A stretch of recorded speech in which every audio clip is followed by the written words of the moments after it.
Hi everybody, my name is Brian Q. I have a YouTube channel called Hat Hole Home Video, which I guess is probably where most people know me from. I review movies, I collect and thrift VHS tapes, lots of old dead media. We do live streams pretty much every week playing old Nintendo, Super Nintendo, Atari games, whatever we can play just to get a bunch of people together. It's pretty great. And I am from St. Paul, Minnesota, or at least I am from just outside of St. Paul, Minnesota. Well, I have been around tapes basically my entire life. I grew up right next door, literally shared the property line with a mom and pop video store called Video Review. So I was entrenched in the world of the video store and VHS tapes. That has been my love. Don't tell my wife. My one true love since I was probably 5 years old, but collecting I probably started getting really seriously into, I guess probably in like 2000, might have been about 2000 when Video Review had closed by that point, but we still had Video Update, Blockbuster, Mr. Movies, we still had video stores around us, and they started making the move to DVD, and they were selling off all of their VHS tapes, which I have. Let me grab some. These are actually some of those video update tapes that I bought as they made the move to DVD. And really, I think the main reason I was snatching these tapes up was obviously one, they were cheap, but I was more thinking, like, where am I ever going to find this movie? Like, this is maybe my one opportunity to own these movies. It was a lot of obscure martial arts movies, a lot of obscure horror movies, and I feel like that, as far as collecting goes, that's probably when the obsession with acquiring tapes started.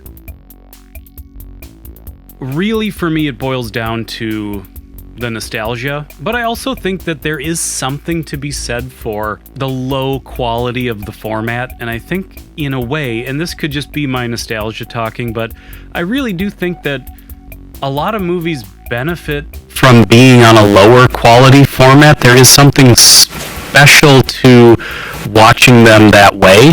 But obviously, really, it just boils down to my childhood and the nostalgia of it. It's just something that I've always loved. It's probably between 1,000 and 1,500, probably somewhere in there. I would say it's for sure over 1,000. I have maybe 200 in this room that are sort of like the tapes that I like to have quick access to, but then I have a lot boxed up in the basement as well. So I would say for sure over 1,000. As far as my most prized tapes, I think these two take the cake. We've got Return of the Living Dead and The Monster Squad. And you will notice both of these are cut box clamshells. I know a lot of collectors hate the cut boxes and the X-Rental clamshells. My collection is really based around the love of the video store. So these are specific tapes that I went hunting for eBay. I went hunting for rental clamshells. I wanted that experience from my childhood because these tapes are really the movies that changed who I was and what kind of a movie fan I was. And really, as a little kid, because I was watching these movies when I was probably 7, 8 years old, way too young to be watching Return of the Living Dead for sure. But they really are what made me a horror fan. They're what made me obsessive about the kinds of things you could see at the video store. Because when you're that old, you know, your parents take you to the movies and you get to watch E.T. and the Goonies, which is awesome, but you don't get to see Return of the Living Dead like at the movie theater when you're 7, but you can get the tape from the video store.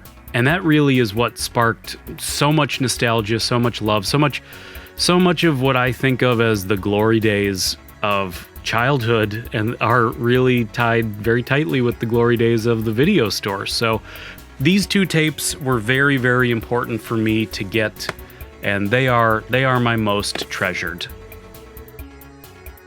So what are my rarest tapes? I think, as far as I know, I don't really dig in too much as far as like when I find stuff. Really, I just thrift. I find a lot of tapes out in the wild. Here and there, I'll look them up on eBay and kind of see what they're going for, just to get a sense of what is this movie, how rare is it, things like that. So I think probably my best find has been the Satan Killer.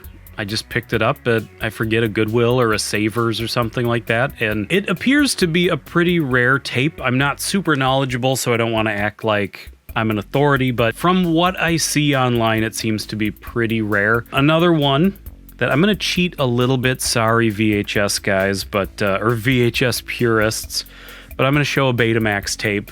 This beautiful little Halloween Betamax is another one that surprisingly I picked up for next to nothing, about $1. Was shocked to find that it was going for big money on eBay. So I don't know if it's just the collectability of it. I don't know if it's rare or valuable or both, but those are kind of the tapes that I've at least stumbled onto the fact that there's some scarcity out there.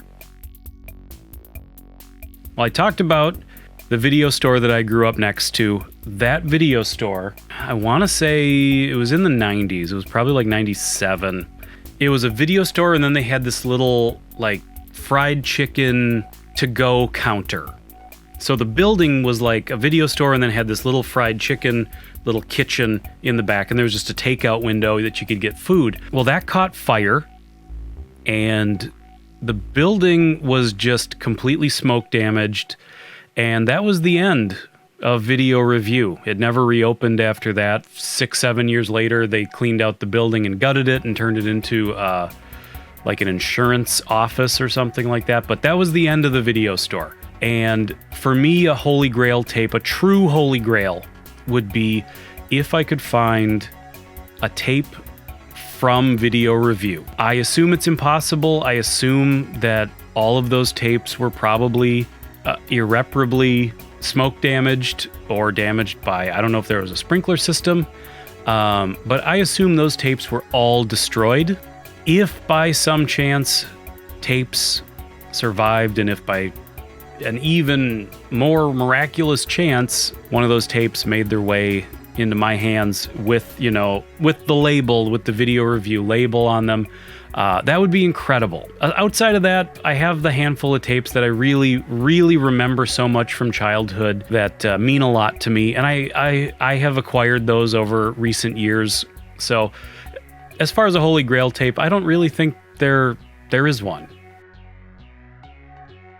Well, I will say this, I would have said, like literally just a few days ago, I would have said I was still trying to complete my Killer Tomatoes quadrilogy, but I have just, right before filming this video, completed the quadrilogy. I'm a big Killer Tomatoes fan, so that was super exciting to just lock that down. I do have the director's cut of Attack of the Killer Tomatoes as well, just for anybody that was about to type in the comments, you know, it's not complete, you need the director's cut. But as far as things that I'm always on the hunt for one thing, Elvira big boxes. This I actually found in the wild. My wife found it in the wild, but it's something, you know, these tapes generally fetch a pretty, not a high price, but a meaty price. And it's just not something, I like thrifting. I like finding things in the wild. So I try not to just go to eBay for the things I'm looking for. It's probably a stupid idea because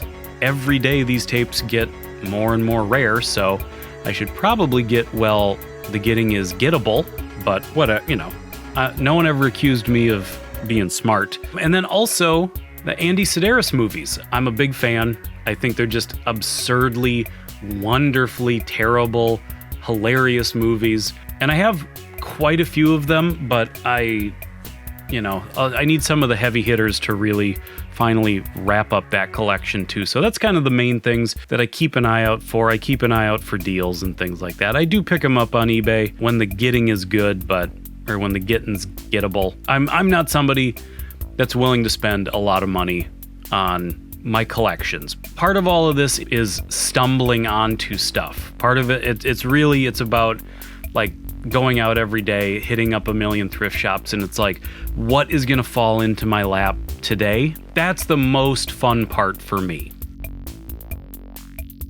My favorite part about the tape community, and just judging by other people's interviews, I think it really, I will echo the sentiments of many to just say that it is such a warm and immediately inviting community of people.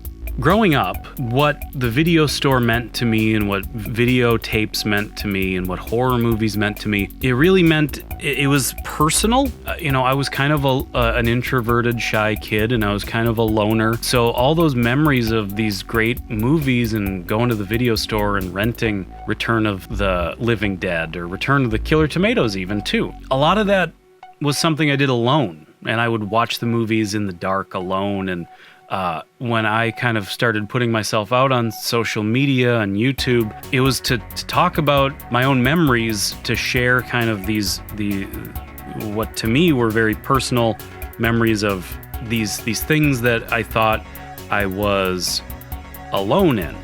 And the tape community is kind of like a bunch of loners, and not necessarily like literal loners, but it was a lot of people who sort of thought this was my experience, and it's very personal, and it's like I had this experience, and then we all grew up and we all started kind of putting our experiences out there, and we realized a lot of us kind of had that same experience, that same discovery with these movies late at night, putting it in their VCR. And I think we've all sort of discovered that we were all a community, and we didn't even know it back then. It was like we were a community that hadn't found a way to connect, and we're all connecting now, and it's amazing. It's really amazing.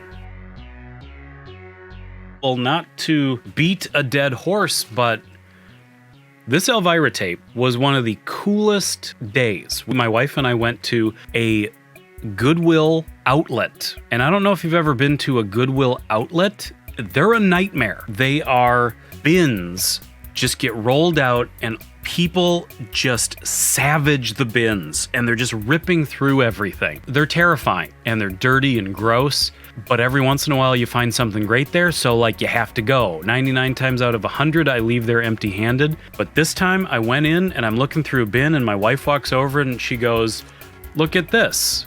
And I say, "Where did that come from?" And she walks me over to a bin. And by the way, she knew she had found gold. But she walks me over to this bin, and there's a ton of cool tapes. At the outlet, my assumption is some Goodwill didn't want this sitting out on their shelf, so they just sent it immediately to the outlet or something. But that has to be an all-time wild score. Finding that in a Goodwill bin, not destroyed, because things just get immediately destroyed. The fact that we found that, it just blows my mind still to this day. That's just so cool. Well, I would say as far as collecting genres, obviously I'm a horror guy, but I love action and sci-fi. I really, B-movies, really like the video store rental meat and potatoes, not like the big titles, not what's on like the new release shelf gleaming gold. I liked all the weird old stuff. So and two, really, although I obviously, when you thrift, beggars can't be choosers, and if I see something cool, I'm always grabbing it. But in a perfect world, I definitely gravitate towards X rental tapes. I love X rentals.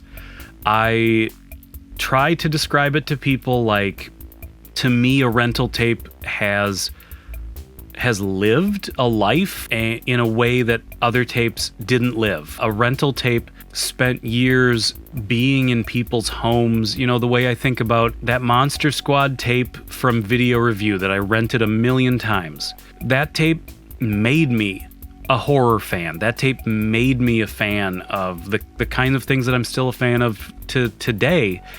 And that tape probably went into other people's homes and probably did the same thing to other kids and other people. Like, There's other people that had that special experience with that tape. It's just something I feel. So I always think rental tapes are more interesting than non-rental tapes. I like tapes that have a history. I feel like a mint condition tape is fine. I'm not gonna, rat on like a brand new tape.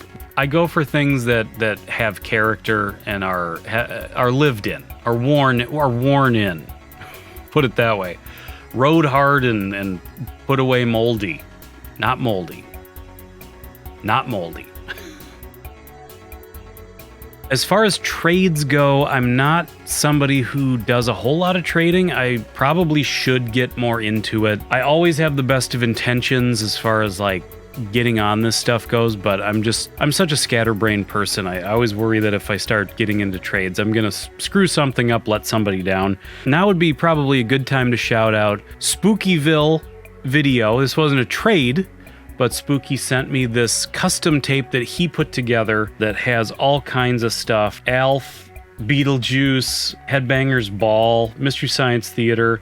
It's got commercials that he spliced in. Commercials from 1987 to 1994. All sorts of super cool stuff. I figure now is as good a time as any to thank you, Spooky, for sending me that. That's awesome. The newest tapes that I've gotten are actually a bunch of AWA wrestling tapes. For anybody that doesn't know, the AWA was a wrestling promotion back in the, 60s, 70s, 80s, out of Minnesota, but they were kind of the big Midwest territory for wrestling before it got gobbled up by the WWE. I won't bore you in case you're not a wrestling fan, but these are local tapes that I was very excited to find. The AWA here in Minnesota, especially in the Twin Cities. There's a lot of local pride for the AWA. A lot of big names from back in the day came through, and to find a bunch of these tapes, I think I found 6 just sitting on a shelf like any other tape, as though they were just Titanic, Batman and Robin, whatever, they were just on the shelf like regular tapes. So that was pretty wild to walk into. I was very pumped. I believe it might not be the first, but one of the first tapes I ever owned was right here. Labyrinth, back when I was, I guess, 5 or 6. Yeah, 6 or 7. So it looks like this tape came out in 87. I think probably technically I owned a copy of The Goonies first, but this one was handy. I think Goonies is in a box downstairs somewhere, but this is the tape that I have owned since 1987. Do the math, 30 some years. It's funny, the wear on this tape, like the wear on the sleeve, looks identical as it's looked exactly this worn out since 87. I must have abused it like crazy as a little kid, and it's just always looked ratty like this ever since, but it hasn't gotten any worse. As far as, like accessible family movies, movies that I didn't have to like sneak out of, sneak to the video store by myself. Labyrinth and Goonies, those were definitely at the top of my list for movies I loved as a kid. And Neverending Story. Although I feel like I don't think I owned Neverending Story for a long, long time, but it was one of my favorites. But I think it was just on TV all the time, or maybe I had it taped or something. I don't remember. I don't know. I'm rambling. So I guess that's my time. Thank you, everybody, for watching. Bye.